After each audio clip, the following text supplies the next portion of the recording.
Zone 3. Good morning. I'm John Nugier from Kingsburg, California, and my question relates to Salomon, and where I'm just asking if you could take us out the next 2 or 3 years in your vision.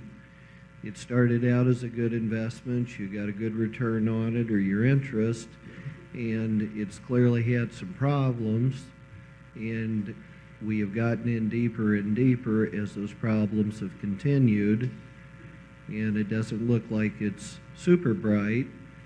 So you must understand where it's going, but could you just give us where you see it going in the next 2 or 3 years? Well, I think it's very difficult to forecast where Salomon, or really almost any major investment bank / trading house, will do over actually the next 2 or 3 months, let alone the next 2 or 3 years. The nature of that business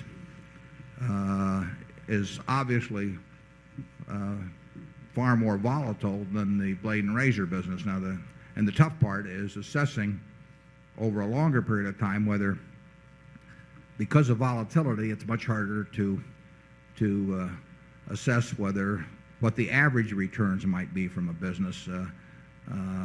And the answer is, Charlie and I probably, if we were to try and write the forecast for the next 2 or 3 years, we would not have a feeling that we had a high probability of being able to predict what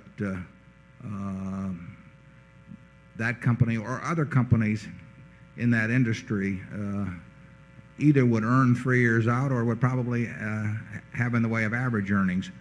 Our own commitment is to a $700 million preferred issue, which has 5 redemption dates starting in October 31st of this year and then every year thereafter. On those dates, we can either take cash or stock, and that's an advantage, obviously, to have an option. Anytime you have an option in this world, it's to an advantage. It's to your advantage. It may be a very small advantage, but it's giving options is generally a mistake, and accepting options is usually a good idea if it doesn't cost you anything. And the other thing about options is you don't make a decision on them until you have to make a decision. But so we, in addition to that $700 million of preferred, which in our view is 100% money good, I mean, we'd like to own more of that, but we also have about 6 million odd shares of common, which we paid perhaps $48 a share for, or something in that area. In any event, considerably more than the present market of 35 or 6. So we have a loss of probably $80 or $90 million or some number like that at market in the common. The preferred is actually treated as fine. We've received $63 million a year.